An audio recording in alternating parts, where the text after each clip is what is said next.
भरत भूषण तिवारी, उम्र 28 साल, अपराध हवाई फायरिंग और पिस्तौल लहराना, सजा एनकाउंटर, मौत।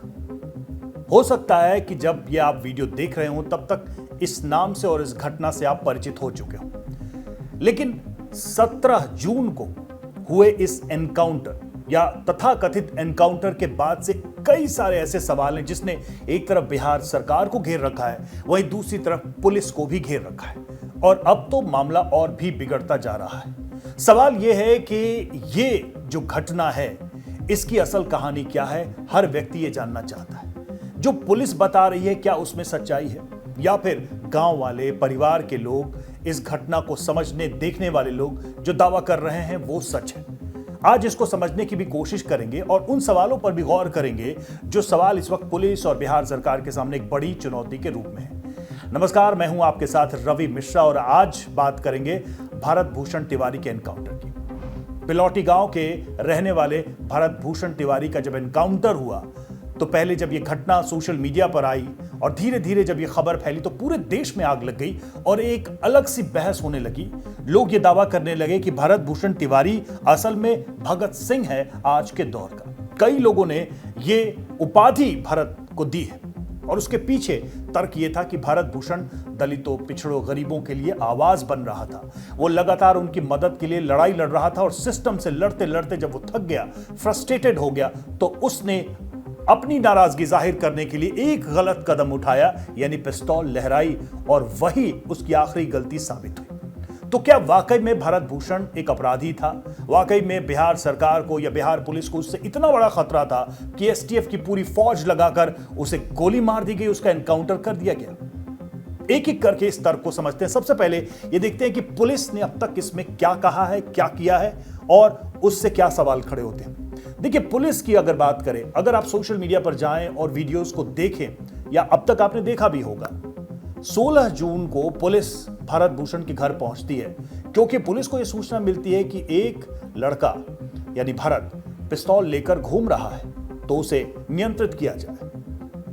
पुलिस वहां पहुंचती है, पुलिस की फौज पहुंचती है, हथियारों से लैस होकर पहुंचती है और उस घर में पुलिस के अधिकारी जो राजेश, वहां पर जो एसएचओ थे, राजेश जो एसएचओ थे, उनके साथ भरत और उसके परिवार की बातचीत हो रही होती है। एक चारपाई पे लेटा हुआ भरत वहां पर दिखाई भी देता है। वहां भरत के घर के बाहर हथियारों से लैस पुलिसकर्मी भी निशाना साधे हुए दिखाई देते हैं और यह भी दिखता है कि भरत उससे काफी बाद में नाराज हो जाता है और उनको हटने के लिए भी कहता है। फिर 17 जून की घटना होती है और 16 से 17 जून में स्थिति इतनी बिगड़ जाती है कि पुलिस आखिरकार भरत को चारों तरफ से एक खुली जगह पर घेर लेती है। एक सड़क है वहीं पर, उसी गांव में, वहां पर चारों तरफ से पुलिस घेर लेती है। भरत के हाथ में वो पिस्तौल भी होती है। ये सब कुछ लाइव भी हो रहा होता है। भरत अपने मोबाइल से फेसबुक लाइव कर रहा होता है। संवाद दोनों तरफ से होता है। हथियार डालने के लिए कहा जाता है। भरत अपनी कुछ मांगे रखता है जो गांव से जुड़े, यानी कि एक जवनिया गांव जो बाढ़ पीड़ित गांव था, उससे जुड़े लोगों की समस्याओं का मामला था और उसके समाधान का आश्वासन मिलते ही भरत अपने पिस्तौल को फेंक देता है। पुलिस उसे उठा भी लेती है और उसके बाद का वीडियो हमें दिखाई नहीं देता। उसके बाद सीधे भरत की लाश दिखती है। भरत के शरीर में गोलियां पुलिस की दागी हुई मिलती हैं और पुलिस ये कहती है कि हम पर हमला हुआ, हमने जवाबी कार्रवाई की। तो पुलिस की कार्रवाई यहां तक ये रही। उसके बाद हॉस्पिटल ले गए। हॉस्पिटल ले जाते जाते, इलाज कराते कराते भरत की आखिरकार मौत हो जाती है। बाद में पुलिस इस पूरे मामले में एक कंप्लेन भी दर्ज करती है, एफआईआर भी दर्ज करती है। तो यहां तक तो हो गई पुलिस की बात। अभी तक पुलिस अपने कार्रवाई को जस्टिफाई करती दिखती है। ये 17 जून की बात, लेकिन यहीं से ये मामला आगे बढ़ता है। जैसे ही ये खबर सोशल मीडिया पर आग की तरह फैलती है, गांव के लोगों का आक्रोश बढ़ता है। गांव के लोग कहते हैं कि हमारी आंखों के सामने भरत को गोली मार दी गई। परिवार के लोग कहते हैं कि हमारी आंखों के सामने जिसने सरेंडर कर दिया, जो ये कहते हुए वीडियो में दिखाई देता है कि अब हमको आश्वासन मिला है, हमारे खिलाफ कुछ गलत नहीं होना चाहिए, मैं सरेंडर करता हूं, हथियार फेंकता हूं। उसके बाद भरत को वहीं सड़क पर पटक कर गोलियां मारी गई। भरत की माँ, भरत के घर की महिलाएं, गांव के बुजुर्ग, गांव के बच्चे भी कई सारे वीडियोस में, मीडिया को दिए इंटरव्यू में ये दावा करते हैं कि उनकी आंखों के सामने भरत को तब मारा गया जब भरत ने अपनी पिस्तौल फेंक दी, आत्मसमर्पण कर दिया। यह मामला जब गर्म होता है और पुलिस से जब सवाल होते हैं तो पुलिस के पास इन सवालों के जवाब बहुत ज़्यादा नहीं होते हैं। पुलिस इन सवालों से बचने की कोशिश करती है। एसएचओ समेत वहाँ के जो डीएसपी थे या एसपी थे वो मीडिया के सवालों से बचते हैं। मामला सीएम तक पहुँचता है क्योंकि सीएम ने एक बयान दे दिया था जिसमें उनके पास जो जानकारी थी वो पब्लिकली मंच से ये कहते नजर आए कि भाई किसी ने पिस्तौल लहराई पुलिस पर, अब उसे पकड़ लिया गया, उसे एक मेंटल हॉस्पिटल में भर्ती कर दिया गया। लेकिन इधर भरत का तो एनकाउंटर हो चुका था, इसलिए लोग सीएम से भी यानी कि सम्राट चौधरी से भी सवाल करते दिखाई दे रहे हैं। सवालों का सिलसिला जब बढ़ता है तो कार्रवाई होती है, क्योंकि फेक एनकाउंटर का आरोप पुलिस पर लगता है तो कार्रवाई होने के साथ सस्पेंशन का ऑर्डर भी आता है। जो उस समय पुलिसकर्मी मौजूद थे और जो एसएचओ थे, थाना अध्यक्ष थे, उनका सस्पेंशन हो जाता है। लेकिन मामला यहीं तक नहीं रुकता। मां जो भरत की हैं, उन्होंने अपने इंटरव्यू में यह कहा कि मेरे आंखों के सामने मेरे बेटे को पुलिस ने बंदूक की बट से मारा, वो जमीन पर गिरा, फिर उसे गोलियां दाग दी गई। यह भी कहा गया उनकी बहू और यानी कि भरत की भाभी और उनकी मां कि इन लोगों के ऊपर भी एफआईआर दर्ज करो। महिला पुलिसकर्मी को यह भी आदेश दिया गया कि इन लोगों पर भी लाठीचार्ज किया जाए। ये मां का आरोप है।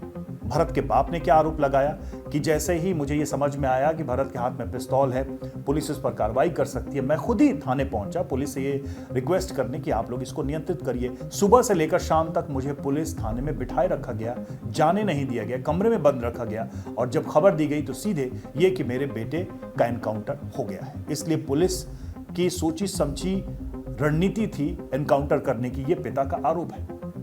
इसके अलावा गांव के जो लोग मौजूद थे वहां पर, वो कहते हैं कि भरत को मानसिक रूप से पागल बताने की कोशिश हो रही है। लेकिन भरत तो हमारे लिए काम कर रहा था, हमारे लिए कई सालों से लड़ रहा था। गांव में जो जवनिया गांव है, आपको बता दें जवनिया गांव का बैकग्राउंड, पिछले साल बाढ़ में जवनिया गांव जो कि भरत के बिलौटी गांव में, भोजपुर के बिलौटी गांव से कोई 14-15 किलोमीटर दूर है, वो पूरी तरह से बह गया। वहां कई घर खत्म हो गए, लोग बेघर हो गए। सरकार ने बसाने का आदेश तो दिया, लेकिन उनको एक ऐसी जगह बसाया जहां कोई सुविधा नहीं थी। वहां पहले से ही गड्ढा था। भारत इसकी लड़ाई लड़ता रहा। इसके लोग ये कहते हैं कि उनकी वजह से, उनकी इस प्रशासन सिस्टम से लड़ाई की वजह से उनके रहने की व्यवस्था हुई, पानी की व्यवस्था हुई, वहां पर सड़क आई, बिजली उन्हें मुहैया हुई। और इसके अलावा अब वो लड़ाई लड़ रहे थे कि चूंकि बिहार में अब जुलाई के सीजन से बाढ़ की स्थिति फिर से शुरू हो जाएगी, तो जहां पे वो रह रहे हैं यानी कि जवनिया गांव के लोग, वो बाढ़ से प्रभावित ना हो, इसके लिए वहां पर जो मौजूद गड्ढे हैं जहां उनको बसाया गया, उसको भरा जाए, उसका भरान किया जाए मिट्टी से। और इसी को लेकर प्रशासन से, खासकर जो एसडीएम को लेकर बार बार ये बात कही गई, टकराव बढ़ता गया और अंत में भारत जो है वो काफी आक्रामक हो गया।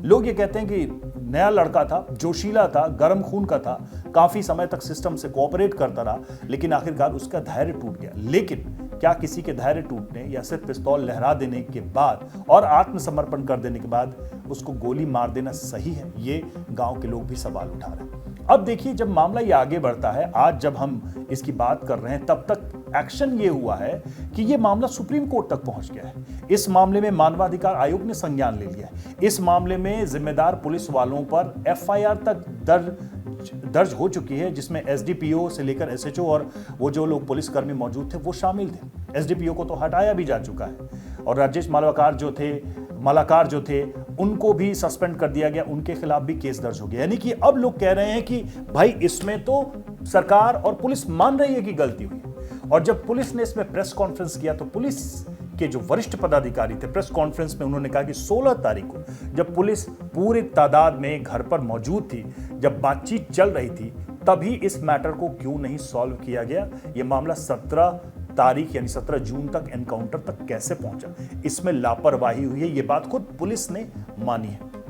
अब इसमें राजनीतिक तौर पर अगर देखा जाए तो सरकार के सामने इसलिए भी चुनौती है कि वहां के स्थानीय नेताओं ने आवाज उठानी शुरू की भारत के लिए, और हैरानी तब हुई जब बीजेपी के बड़े बड़े दिग्गज नेता भारत के बिलौटी गांव उनके घर पहुंचे, उनके माता पिता को सांत्वना दी और अपनी सरकार के एक्शन पर, अपनी पुलिस के एक्शन पर ही सवाल उठाया। उसमें अश्विनी चौबे हों, उसमें पवन सिंह जैसे गायक हो, खेसारी लाल यादव जो आरजेडी से चुनाव लड़े थे वो भी वहां पहुंचते हैं। इसके अलावा वहां पर कई दूसरे विधायक, स्थानीय जो विधायक थे वो भी पहुंचते हैं। वो कहते हैं कि इस मामले में अन्याय हुआ है, न्याय होना चाहिए, ये गलत है, पुलिस की तानाशाही है।